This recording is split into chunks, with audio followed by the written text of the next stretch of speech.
बच्चों, आज हम आप लोगों को पढ़ाएंगे पाठ 2, पृथ्वी और चंद्रमा। पृथ्वी आप लोग जानते हैं, हमारी जो धरती है, हमारी जो ज़मीन है, इसे ही हम पृथ्वी कहते हैं। और चंद्रमा, रात को जब हम लोग देखते हैं तो ऊपर आसमान में गोल कभी हंसिया के आकार का एक आकृति दिखाई देती है, उसे हम चंद्रमा कहते हैं। रात के समय आकाश में दिखाई देने वाले, रात के समय जब आसमान में देखते हैं तो आकाशीय पिंडों में, आसमान पर ढेर सारे जो गैसों के पिंड हैं, बादल हैं, उसमें चंद्रमा भी हमें दिखाई देता है। ये सबसे बड़ा और चमकीला दिखाई देता है, बड़ा सा चमकीला सा जो तारे दिखाई देते हैं, उन सबसे बड़ा ये हमें चंद्रमा दिखाई देता है। हम देखते हैं कि चंद्रमा का आकार जो है वो बदलता रहता है, कभी गोल, कभी चौकोर, कभी हंसिया के आकार का, कभी कुछ, कभी गोल, कभी हंसिया के आकार का। इसका आकार जो है वो बदलता रहता है। हम देखते हैं कि चंद्रमा का आकार जो है वो जब बदलता है, पूरा चंद्रमा होने पर इस पर दिखने वाले धब्बे जैसे जो आकृति होती है वो हमेशा एक सी बनी रहती। जैसे कहते हैं ना, जैसे लग रहा है बुढ़िया है, चरखा काट रही है, उसमें चरखा चला रही है। तो चंद्रमा जब पूरा होता है तो ये धब्बा जो है वो दिखाई देता है। ये वहाँ पर पहाड़ वगैरह हैं, पहाड़ है चंद्रमा पर। तो ऐसा क्यों होता है, हम इसको अब बताते हैं। चंद्रमा जो है हमारी पृथ्वी का एकमात्र जो है प्राकृतिक उपग्रह है। प्राकृतिक उपग्रह यानी कि भगवान ने उसे, ईश्वर ने उसे बनाया है, मानव ने नहीं बनाया है। चंद्रमा जो है हमारी पृथ्वी का एकमात्र प्राकृतिक उपग्रह है। चंद्रमा पृथ्वी का एकमात्र एक ही उपग्रह है जो वो भी प्राकृतिक है, भगवान ने उसे बनाया है, मनुष्य ने उसे नहीं बनाया है। जिस प्रकार पृथ्वी अपनी धुरी पर घूम रही है, सूर्य की परिक्रमा कर रही है, चक्कर लगा रही है, उसी प्रकार चंद्रमा भी अपनी धुरी पर घूमते हुए पृथ्वी की परिक्रमा कर रहा है। जिस प्रकार पृथ्वी है, हमारी ज़मीन है, सूरज का चक्कर लगा रही है, उसी तरीके से चंद्रमा, चाँद जो है वो भी घूमते हुए धरती के किनारे किनारे हमारी पृथ्वी का चक्कर लगा रहा है, उसकी परिक्रमा कर रहा है। इसके साथ साथ चंद्रमा जो है सूर्य की भी परिक्रमा कर रहा है। चंद्रमा जो है धरती का चक्कर तो लगा ही रहा है, उसके साथ साथ सूरज का भी चक्कर वो लगा रहा है। रात के आकाश में सबसे तेज चमकने वाला चंद्रमा जो है, उसका अपना कोई प्रकाश नहीं है, वो अपने आप नहीं चमकता है। यह किसके प्रकाश से चमकता है? सूरज के प्रकाश से। सूर्य के प्रकाश से ये प्रकाशित होता है, सूर्य के प्रकाश से ये चमकता है। यह सूर्य के प्रकाश को परावर्तित करता है, यानी कि परावर्तित करना यानी कि सूर्य की रोशनी जो है चंद्रमा पे जब पड़ती है तो वो कुल फैल जाती है। परावर्तित करना यानी कि वो कुल फैल जाती है, कुल उजाला हो जाता है, जो हमारी पृथ्वी पर लगभग, हमारी ज़मीन पर लगभग 1 मिनट 25 सेकंड में पहुंचता है। कितने सेकंड में? 1 मिनट 25 सेकंड में पहुंचता है। इस प्रकाश को चांदनी कहते हैं। क्या कहा जाता है? ये जो प्रकाश निकलता है इसे क्या कहा जाता है? चांदनी कहा जाता है। इसे मून लाइट भी कहते हैं, इंग्लिश में क्या कहते हैं? Moon light. चंद्रमा पृथ्वी से लगभग कितनी दूर है? 3,84,000 किलोमीटर। चंद्रमा जो है वो पृथ्वी से लगभग 3,84,000 किलोमीटर दूर है। इसका व्यास जो है, इसका कितना बड़ा है? पृथ्वी के व्यास का 1/4 है। यानी जैसे एक तरबूज लो, 4 टुकड़े काट दो, उसका एक टुकड़ा जो है उतना बड़ा, उतना हिस्सा है, जैसे पृथ्वी के 4 टुकड़े कर दो, उसका एक हिस्सा, उतना बड़ा चंद्रमा है। पृथ्वी के अधिक निकट होने के कारण यह रात के आकाश में सबसे बड़ा और चमकीला दिखाई देता है। यह हमारे धरती के बहुत करीब है, मतलब और अन्य ग्रह जो हैं वो बहुत दूर दूर हैं, पृथ्वी के करीब में है जबकि चंद्रमा, तो रात में यह आकाश में सबसे बड़ा दिखाई देता है करीब होने के कारण, पास होने के कारण, और चमकीला भी दिखाई देता है, चमकता है। चंद्रमा पर गुरुत्वाकर्षण बल है, जैसे हमारी पृथ्वी पर गुरुत्वाकर्षण बल है, हम लोग उस पर टंगे हुए हैं, उसी की सहायता से हम लोग खींचे हुए हैं, नहीं तो हम लोग गिर जाते, चल ना पाते हम लोग। तो हम लोग पृथ्वी पर टंगे हुए हैं ज़मीन पर, नहीं तो हम लोग खड़े ना हो पाते। तो उसी तरीके से चंद्रमा पर भी गुरुत्वाकर्षण बल है जो 1/6 है। अगर हम ज़मीन पर 1 फीट अगर हम कूदते हैं, जैसे बच्चों हम जैसे ज़मीन पर उछलते हैं, कूदते हैं, तो 1 फीट अगर ऊंचा कूदते हैं, चंद्रमा पर अगर कूदेंगे तो 6 फीट कूदेंगे, उसका 6 गुना। चंद्रमा पर अगर हम कूदेंगे तो 6 गुना कूदेंगे, उसके 6 गुना ज़्यादा। तो चंद्रमा की गतियाँ कौन कौन सी हैं, कैसे हैं, चंद्रमा किस तरीके से गति करता है, किस तरीके से चलता है, आप इसके बारे में बताएंगे। चंद्रमा की गतियाँ, चंद्रमा जो है अपने अक्ष पर घूमते हुए, यानी एक जगह चंद्रमा ऐसे घूम रहा है, जैसे लट्टू घूमता है एक जगह पे। लट्टू नचाते हो आप लोग, तो जैसे लट्टू की कील ऐसे एक जगह गड़ी रहती है, घूमता है, उसी तरीके से चंद्रमा भी घूम रहा है। तो घूमते हुए वो 27 दिन 7 घंटे, कितना, 27 दिन 7 घंटे और 43 मिनट में पृथ्वी का एक चक्कर पूरा करता है। जैसे लट्टू नचाते हो, खूब तेज नाचता है ना, वैसे चंद्रमा भी खूब तेज चक्कर लगा रहा है। और ये 27 दिन 7 घंटे 43 मिनट में पृथ्वी का एक चक्कर पूरा कर लेता है। परंतु इस अवधि में पृथ्वी भी सूर्य की परिक्रमा करते हुए, और हमारी पृथ्वी जो है, हमारी ज़मीन जो है, वो सूर्य का चक्कर लगाती है, वो भी अपनी कक्षा में और आगे बढ़ जाती है लगाते लगाते चक्कर। तो इसलिए पृथ्वी पर किसी स्थान के ऊपर से पूरी पृथ्वी की परिक्रमा करके फिर उसी स्थान के ऊपर आने में चंद्रमा को कितने दिन लगते हैं, यानी कि जैसे चंद्रमा जो है पृथ्वी का चक्कर लगा रहा है और पृथ्वी जो है वो सूर्य का चक्कर लगा रही है, तो थोड़ा और आगे खिसक जा रही है पृथ्वी, चंद्रमा लगा रहा है। तो जैसे लट्टू नाचता है अपने जगह पर तो नाचता ही है, कभी कभी दूर दूर गोलाई में नाचने लगता है, गोलाई नाचता है ना। तो पृथ्वी पर जो है अपने स्थान से, अपनी जगह से और आगे खिसक जाती है। तो चंद्रमा को पृथ्वी का चक्कर लगाने में तब कितना समय लगता है, 29 दिन 12 घंटे 44 मिनट लगते हैं। कितना, 29 दिन 12 घंटे 44 मिनट। इतने ही समय में चंद्रमा अपने अक्ष पर एक चक्कर परिभ्रमण पूरा करता है, यानी कि एक चक्कर लगा लेता है पृथ्वी का इतने समय में। 29 दिन 12 घंटे 44 मिनट में एक चक्कर तब पूरा कर लेता है। इस कारण हमें सदैव चंद्रमा का एक ही भाग दिखाई देता है। चंद्रमा का जो है पूरा हिस्सा कभी देखते हो जल्दी, पूरा हिस्सा हमेशा नहीं दिखाई देता है ना, कभी गोल रहता है, कभी हंसिया की तरह रहता है, इस तरीके से वो दिखाई देता है।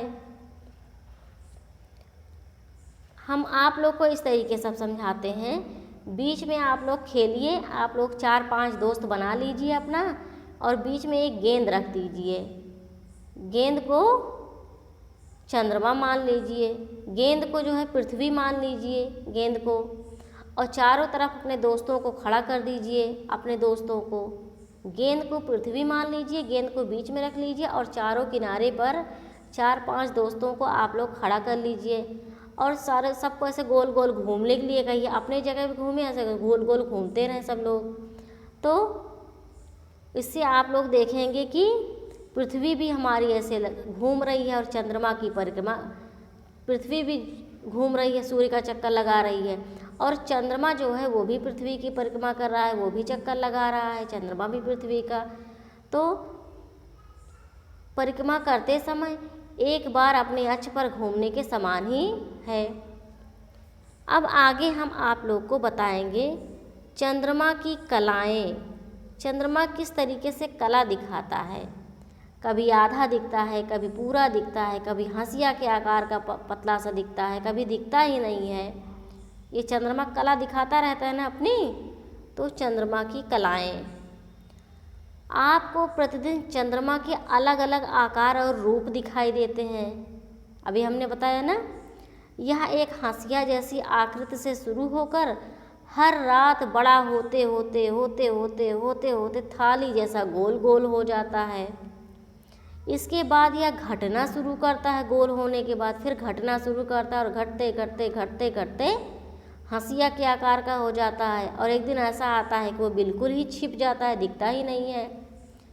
इसके बाद ये फिर बढ़ना शुरू करता है, फिर बढ़ना शुरू करता है, और ये क्रम तब तक चलता रहता है जिस रात चंद्रमा थाली सा गोल गोल दिखाई देता है, उस रात को क्या कहा जाता है? पूर्णिमा कहा जाता है। फुल मून, पूरा चंद्रमा दिखाई देता है। फुल मीन्स होता है पूरा, मून मीन्स होता है चंद्रमा या चांद, तो उसे क्या कहा जाता है? पूर्णिमा कहा जाता है। जिस रात चंद्रमा बिल्कुल नहीं दिखाई देता उसे क्या कहा जाता है? अमावस्या कहा जाता है, यानी न्यू मून। उसके अगले दिन से नया चांद निकलता है ना, रात को बिल्कुल नहीं दिखाई देता, उसके बाद अगले दिन से थोड़ा थोड़ा निकलना शुरू होता है, उसे न्यू मून कहा जाता है। उसे हिंदी में क्या कहते हैं? अमावस्या कहते हैं। अब आगे हम आप लोग को बताते हैं, एक महीने में एक बार पूर्णिमा होती है और एक बार अमावस्या होती है।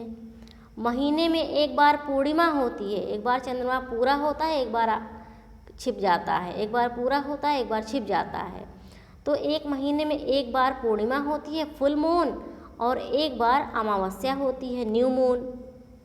चंद्रमा के आकार में प्रतिदिन आने वाले इस बदलाव को हम क्या कहते हैं? चंद्रमा की कलाएं कहते हैं।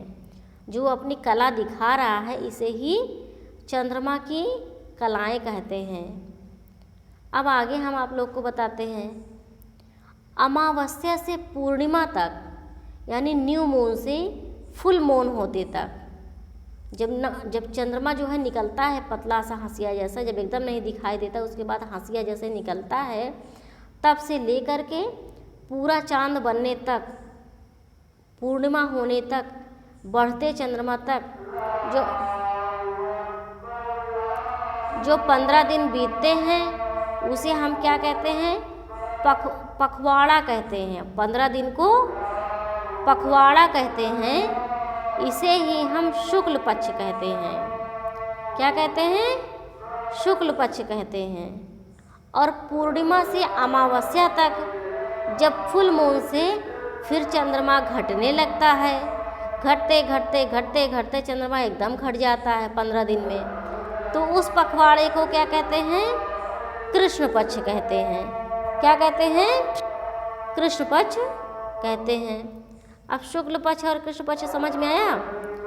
जब चंद्रमा बढ़ता है तो उसे शुक्ल पक्ष कहते हैं, और जब घटने लगता है तो उसे कृष्ण पक्ष कहते हैं। पृथ्वी के घूमने के कारण धरती हमारी, जमीन हमारी घूम रही है। इसके घूमने के कारण एक पूर्णिमा से दूसरी पूर्णिमा तक, यानी एक पूर्णिमा आने से दूसरी पूर्णिमा आने तक अपनी कलाओं को पूरा करने में चंद्रमा को कितने दिन लगते हैं? 29 दिन 12 घंटे 44 मिनट लगते हैं। इसी अवधि को, इसी समय को, जो ये समय रहता है 29 दिन 12 घंटे 44 मिनट, इसी अवधि को, इसी समय को हम क्या कहते हैं? चंद्रमास कहते हैं। क्या कहते हैं? चंद्रमास कहते हैं। अब आप लोग से अगर कोई पूछे कि चंद्रमास किसे कहते हैं तो आप लोग बता लोगे ना? अब आगे हम आप लोग को बताते हैं, विशाल अंतरिक्ष। हमारा अंतरिक्ष जो है, आसमान में हम अपने आप को जब देखते हैं तो बहुत बड़ा, बहुत दूर दिखाई देता है ना। अंतरिक्ष जो है हमारा बहुत विशाल है, एवं विभिन्न खगोलीय पिंड उसमें हैं। बहुत ढेर सारे उसमें खगोलीय पिंड हैं आकाश में। चंद्रमा हैं, सूर्य हैं, तारे हैं, गरम गरम गैसें हैं वहाँ पे, ठंडी ठंडी हवाएं चल रही हैं, और बादल हैं वहाँ पे, बर्फ़ है, बर्फ़ के गोले उड़ रहे हैं। तो हमेशा से हमारे मन में ये जिज्ञासा बनी रहती है कि इसके बारे में हम और जानें और जानें, और क्या है, जिज्ञासा बनी रहती है ना, जानने के लिए उत्सुकता। आप लोग एक्साइटेड रहते हो ना जानने के लिए, हमेशा उत्सुक रहते हो ना। तो हमारे मन में ये जिज्ञासा उत्पन्न करते हैं आधुनिक विज्ञान। आज का जो विज्ञान है, आज जो है विज्ञान का बहुत ज़्यादा विकास हो गया। पहले के समय में देखो हल बैल से खेती होती थी, पहले हथौड़े से काम होता था, आज बड़ी बड़ी मशीनें हो गई हैं। तो आधुनिक विज्ञान जो है और तकनीकी के विकास ने, आज टेक्नोलॉजी का, तकनीकी का इतना विकास हो गया है, नई नई मशीनें आ गई हैं, ट्रैक्टर से खेती होने लगी है, मशीन से धान कटने लगे, हर चीज़ का विकास हो गया है ना। पहले बैल से होता था, तो आज हर क्षेत्र में विकास हो गया है। तो उसी तरीके से जो मनुष्य जो है अंतरिक्ष में भी पहुंच गया है, जहाज़ बना लिया है, एरोप्लेन बना लिया है, रॉकेट बना लिया है, तो अंतरिक्ष में भी पहुंच गया है और वहाँ की यात्रा करने में समर्थ हो गया है कि वहाँ भी क्या है, मनुष्य जो है चंद्रमा पर भी पहुँच गया है। तो हम अगर आसमान में देखें तो कैसे देखेंगे, शक्तिशाली दूरदर्शी टेलीस्कोप से देखेंगे, शक्तिशाली दूरदर्शी या टेलीस्कोप से देखेंगे, दूरबीन से देखेंगे, तभी देख पाएंगे ना। हम अपनी आँखों से अगर देखना चाहें तो उतना अच्छे से नहीं देख पाएंगे उतनी दूर क्या है।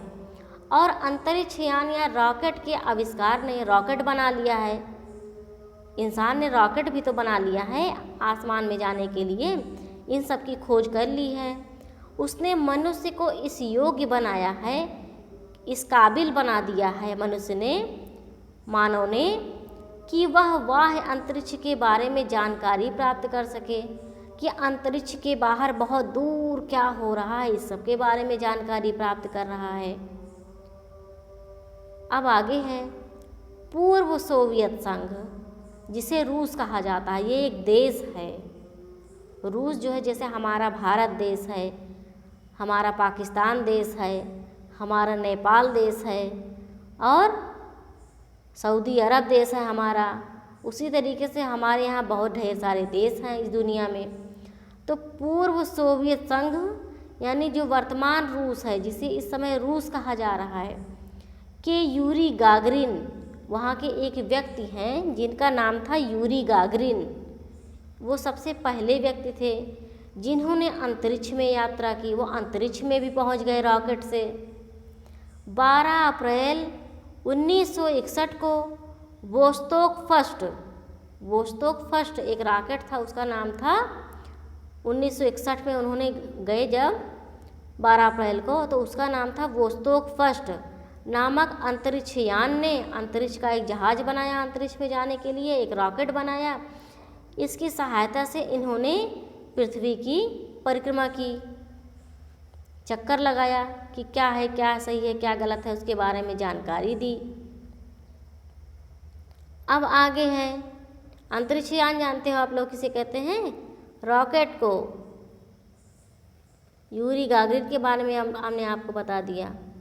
अब रॉकेट की सहायता से मनुष्य चंद्रमा पर भी पहुंच गया है। 29 जुलाई 1969 को संयुक्त राज्य अमेरिका का अपोलो सेकंड, ये भी एक यान है, अमेरिका देश ने 29 जुलाई 1969 को अपोलो सेकंड नामक अंतरिक्ष यान द्वारा चंद्रमा पर पहुंच गए। इस यान से जाने वाले कौन थे, नील आर्मस्ट्रॉन्ग, उनका नाम क्या था, नील आर्मस्ट्रॉन्ग। ये प्रथम व्यक्ति थे, सबसे पहले यही गए नील आर्मस्ट्रॉन्ग, जिन्होंने चंद्रमा पर कदम रखा, ये चंद्रमा पर भी पहुंच गए। उनके अन्य सहयात्री उनके साथ जाने वाले जो और यात्री थे वो भी पहुंच गए। कौन कौन थे वो, एडविन एल्ड्रिन, कौन थे, एडविन एल्ड्रिन जिनका नाम था, और कौन थे, माइकल कॉलिंस, ये दोनों लोग भी उनके साथ में पहुंच गए। अब तक की गई खोजों के अनुसार, जितनी खोज की गई है, जितनी जानकारी प्राप्त की गई है, जिनकी जानकारी हुई है, चंद्रमा पर वायुमंडल ना होने के कारण, चंद्रमा पर वहाँ वायुमंडल नहीं है, वहाँ हवा नहीं है सांस लेने के लिए, वहाँ जीवन संभव नहीं है, वहाँ पर कोई जीवित नहीं रह सकता है। हम लोग अगर जाएं चंद्रमा पर रहने के लिए तो वहाँ पर जीवित नहीं रह सकते हैं, क्योंकि हमें सांस लेने के लिए ऑक्सीजन भी तो चाहिए, वहाँ पर ऑक्सीजन नहीं है, इसलिए हम वहाँ पर जीवित नहीं रह सकते हैं। भारतीय वायुसेना के पूर्व पायलट, अब भारत में रहने वाले पायलट जो हैं, एक पायलट थे भारत के, पायलट जानते हैं आप लोग किसे कहते हैं? जो जहाज़ उड़ाता है उसे पायलट कहते हैं। तो एक लोग भारत के थे, भारत के जो थे उनका नाम क्या थे? उनके नाम क्या था? राकेश शर्मा। वो भी अंतरिक्ष में यात्रा करने वाले प्रथम भारतीय थे। भारत में रहने वाले एक लोग राकेश शर्मा थे, वो पायलट थे जहाज़ चलाने वाले, वो भी अंतरिक्ष में पहुंच गए आसमान में और वहाँ पर यात्रा करने लगे, वहाँ पर घूमने लगे। वो प्रथम भारतीय थे, सबसे पहले भारतीय नागरिक वही थे जो पहुँचे अंतरिक्ष में। इन्होंने 2 अप्रैल 1984 को सोवियत संघ के अंतरिक्ष यान, सोवियत संघ यानी रूस के अंतरिक्ष यान, अंतरिक्ष में जाने वाला यान सोयूज T11 से अंतरिक्ष की यात्रा की, या अंतरिक्ष की भी यात्रा कर लिए। अब आगे हम आप लोग को बताते हैं सूर्य ग्रहण और चंद्र ग्रहण क्या है। सूर्य ग्रहण आप लोग जानते हैं, कभी कभी सूर्य ग्रहण लगता है, कभी चंद्र ग्रहण लगता है, आप लोग ने कभी सुना है? कभी कभी आपने अपने परिवार में सुना तो होगा ही कि ग्रहण पड़ रहा है, ग्रहण लगा है, कभी चंद्र ग्रहण तो कभी सूर्य ग्रहण। अब आप लोग इसके बारे में कभी जाना कि ग्रहण क्या है, ये कैसे होता है? तो हम आप लोग को बताते हैं। प्राचीन काल में मान्यता थी कि सूर्य ग्रहण और चंद्र ग्रहण के लिए राहु और केतु नामक 2 राक्षस हैं, उन्हीं की वजह से होता है। हमारे दादा दादा परदादा, हमारे पूर्वज ये बताते चले आए हैं बहुत ज़माने से कि सूर्य ग्रहण जो लगता है और चंद्र ग्रहण जो लगता है, इसके लिए राहु और केतु नाम के 2 राक्षस हैं, उन्हीं की वजह से ये लगता है। लेकिन ऐसा नहीं है, ये मान्यता गलत है, ये गलत बात बताए हैं। सूर्य ग्रहण के समय राहु जो है, राहु राक्षस जो है वो सूर्य को निगल लेता है, खा लेता है, तथा चंद्र ग्रहण के समय केतु चंद्रमा को निगल लेता है, यानी जो केतु नाम का जो राक्षस है वो चंद्रमा को खा लेता है। परंतु यह बात सही नहीं है, ये बात गलत है बच्चों, ये बात गलत है। भारत के महान खगोल शास्त्री, हमारे भारत के महान खगोल शास्त्री, यानी जो खोज कर रहे हैं आसमान में जा कर के, अंतरिक्ष में उल्का पिंड क्या है, सूर्य ग्रहण क्या है, चंद्र ग्रहण क्या है, सिजगी क्या है, अमावस्या क्या है, पूर्णिमा क्या है, इन सब के बारे में जो क्या कैसे होता है, जो खगोलविद हैं वो जो खोज कर रहे हैं, उनमें एक लोग का नाम है आर्यभट्ट। ये लगभग 1600 वर्ष पहले, आज से 1600 साल पहले इस मान्यता का खंडन किया, इस मान्यता को तोड़ दिया कि ये जो पीछे राहु और केतु राक्षस है ये गलत है। उन्होंने बताया, उन्होंने इस मान्यता का खंडन किया कि ये गलत साबित कर दिया कि ये बात गलत है, खंडन किया उसका।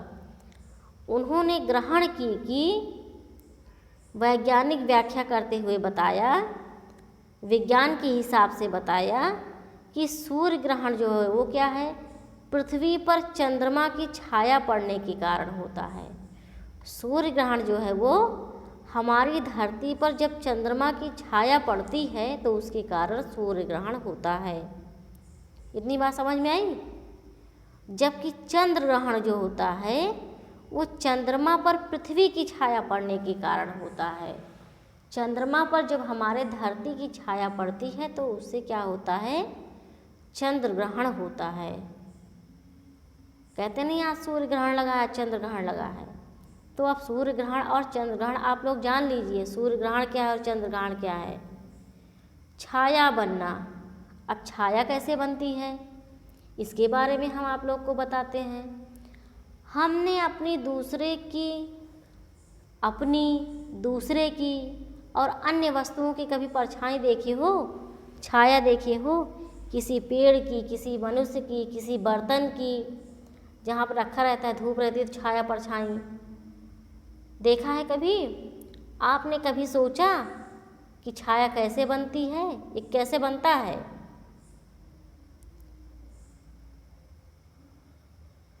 जब हम सूर्य के प्रकाश में खड़े होते हैं, सूरज के प्रकाश में, सूरज की रोशनी में, तो विपरीत दिशा में यानी उसके उल्टी दिशा में, अगर सूरज पूरब में है, हम खड़े हैं बीच में, तो पश्चिम दिशा में हमारी परछाई बनेगी। जब हम सूर्य के प्रकाश में खड़े होते हैं तो विपरीत दिशा में यानी कि उसके उल्टी दिशा में पृथ्वी पर, जमीन पर यानी धुंधली काली सी हमारी छाया बनती है, हमारी परछाई बन जाती है। छाया हमारी आकृति के जैसे बनती है, जैसे हम छोटे हैं, बड़े हैं, हमारा हाथ है, पैर है, उसी तरीके से छाया भी बनती है हमारी आकृति के हिसाब से।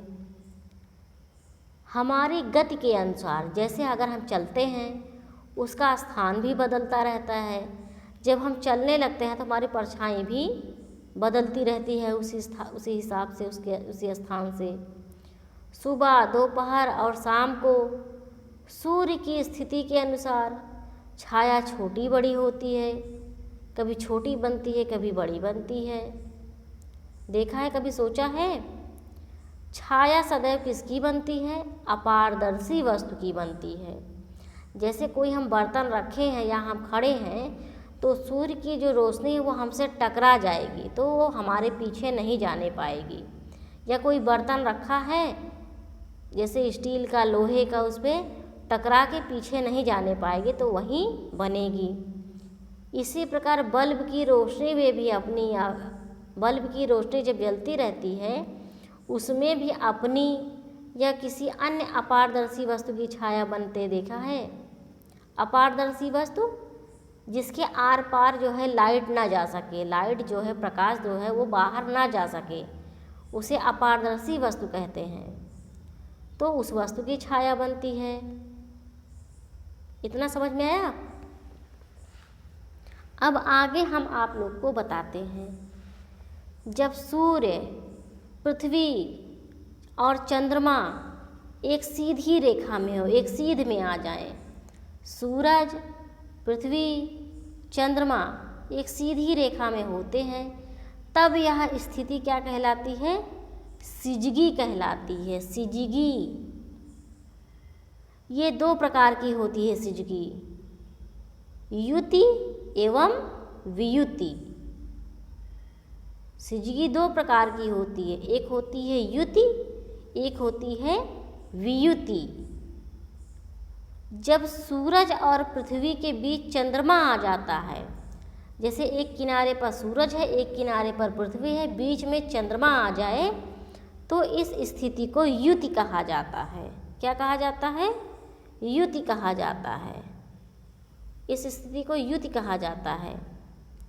यह अमावस्या को होता है। जब अमावस्या होती है तो युति होती है। इस स्थिति में चंद्रमा की छाया जो है वो पृथ्वी पर पड़ती है, जिससे सूर्य ग्रहण होता है। अब पता लग गया सूर्य ग्रहण कब होता है? अब अगली स्थिति है वियुति। इसी प्रकार जब सूर्य और चंद्रमा के बीच में पृथ्वी आ जाती है, एक किनारे पर सूरज रहे, दूसरे किनारे पर चंद्रमा रहे, पृथ्वी हमारी बीच में आ जाए, तो उस स्थिति को क्या कहा जाता है? वियुति कहते हैं। उस स्थिति को वियुति कहते हैं। ये कब होता है? पूर्णिमा को होता है। कब होता है? पूर्णिमा को होता है।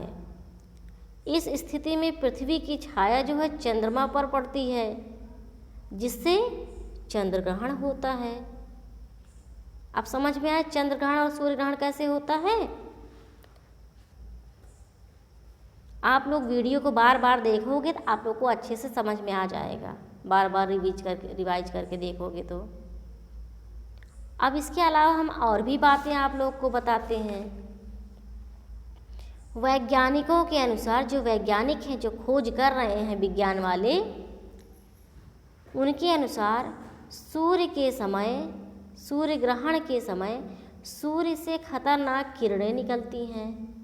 हमारे सूरज से बहुत खतरनाक डेंजरस वो उसमें किरणें निकलती हैं। ये किरणें हमारी आँखों के लिए हानिकारक हैं। हमारी आँखों को ये किरणें जो है वो नुकसान पहुंचाती हैं और हमें अंधा भी बना सकती हैं। ये हमें अंधा भी बना सकती हैं। इसलिए सूर्य ग्रहण को नंगी आँखों से नहीं देखना चाहिए। जब सूर्य ग्रहण होता है, सूर्य ग्रहण लगता है, तो हमारे पूर्वज कहते हैं कि आज सूर्य ग्रहण लगा है, उसको नंगी आँखों से ना देखो, नहीं तो अंधा हो जाता है इंसान। बल्कि इसे वैज्ञानिकों द्वारा निर्धारित विशेष चश्मे से ही देखना चाहिए, पावर वाले चश्मे से देखना चाहिए, ऐसे नहीं देखना चाहिए। पावर वाले मानव निर्मित उपग्रह किसे कहते हैं, आगे हम आप लोग को बताएंगे। मानव निर्मित उपग्रह, मानव द्वारा भी उपग्रह बनाए गए हैं। जैसे हमारी पृथ्वी का उपग्रह चंद्रमा है, जो प्राकृतिक है, अल्लाह पाक ने उसे बनाया है, भगवान ने बनाया है, ईश्वर ने बनाया है, गॉड ने बनाया है उसे। उसी तरीके से मानव द्वारा, मनुष्य द्वारा भी उपग्रह बनाए गए हैं। मानव द्वारा भी जो उपग्रह बनाए गए हैं, जो पृथ्वी की परिक्रमा करते हैं, जो हमारी पृथ्वी का चक्कर लगा रहे हैं, इन्हें मानव निर्मित उपग्रह कहा जाता है। समझ में आया मानव निर्मित उपग्रह। अब आगे हमने देखा है कि अमावस्या को सूर्य ग्रहण और पूर्णिमा को चंद्र ग्रहण होता है। तो कभी आपने सोचा कि प्रत्येक अमावस्या को सूर्य ग्रहण और प्रत्येक पूर्णिमा को चंद्र ग्रहण क्यों नहीं होता? क्या जब जब पूर्णिमा होती है, जब जब अमावस्या होती है, जब जब सूर्य ग्रहण और चंद्र ग्रहण क्यों नहीं होता? तो हम आप लोग को इसके बारे में बताते हैं। आइए जाने। पृथ्वी अपने अक्ष पर 23.5 डिग्री झुकी हुई है। हमारी पृथ्वी जो है गोल गोल है, वो थोड़ा सा झुकी हुई है। कितना झुकी हुई है? 23.5 डिग्री। चंद्रमा का कक्षा तल जो है पृथ्वी के कक्षा तल से लगभग, चंद्रमा का जो कक्षा तल है वो पृथ्वी के कक्षा तल से लगभग 5 डिग्री का कोण बनाता है। 5 डिग्री का कोण ऐसे बनेगा, ऐसे बनेगा, ऐसे बनेगा, थोड़ा सा 5 डिग्री का कोण, तो 5 डिग्री का कोण बनाता है।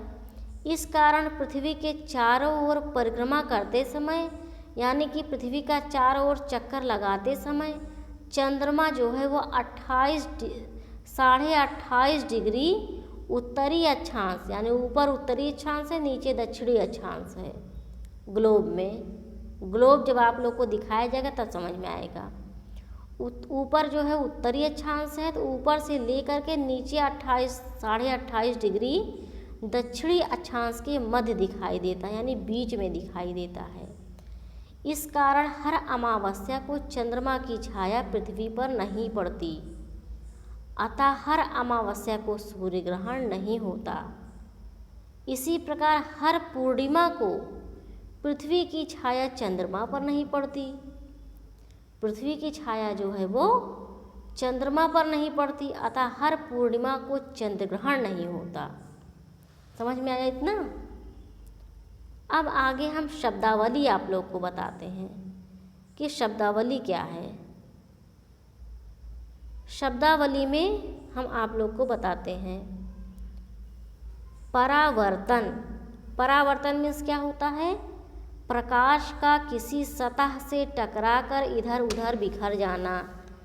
जैसे सूर्य का प्रकाश होता है किसी चीज़ को टकराया, किसी दीवार से, किसी बर्तन से, किसी इंसान से टकराया और इधर उधर बिखर गया उसकी रोशनी, तो इसे ही क्या कहते हैं? परावर्तन। आविष्कार, आविष्कार मीन्स होता है खोज करना। पखवाड़ा, पखवाड़ा मीन्स क्या होता है? 15 दिनों की अवधि। महीने में 30 दिन होते हैं अक्सर, तो 15 दिन को क्या कहते हैं? 15 दिन के समय को पखवाड़ा कहते हैं। इसे पक्ष भी कहते हैं, पक्ष। आकर्षण, आकर्षण मीन्स होता है खिंचाव अपनी तरफ। जैसे आप लोग कभी शादी वगैरह में जाते हैं तो खूब अच्छे अच्छे कपड़े पहन लेते हैं, सबकी तरफ खिंचाव बढ़ जाता है, तो वही आकर्षण मीन्स होता है खिंचाव। तो वैसे हमारी पृथ्वी में भी गुरुत्वाकर्षण बल है, वो हमें खींचे हुए है। अब अगला है मानव निर्मित उपग्रह। पृथ्वी की परिक्रमा करने वाले वे उपग्रह जो मानव द्वारा बनाए गए हैं। जैसे चंद्रमा हमारा जो है पृथ्वी की परिक्रमा कर रहा है, वो प्राकृतिक उपग्रह है, उसे ईश्वर ने बनाया है, भगवान ने बनाया है, गॉड ने बनाया है। उसी तरीके से पृथ्वी की चक्कर लगाने वाले मनुष्य ने भी उपग्रह बना लिए हैं, जो मनुष्य द्वारा बनाए गए हैं, उसे मानव निर्मित उपग्रह कहते हैं। आज के लिए बस इतना ही। आप लोग हमारे वीडियो को ज़्यादा से ज़्यादा लोगों तक शेयर करें, हमारे चैनल को सब्सक्राइब करें। धन्यवाद।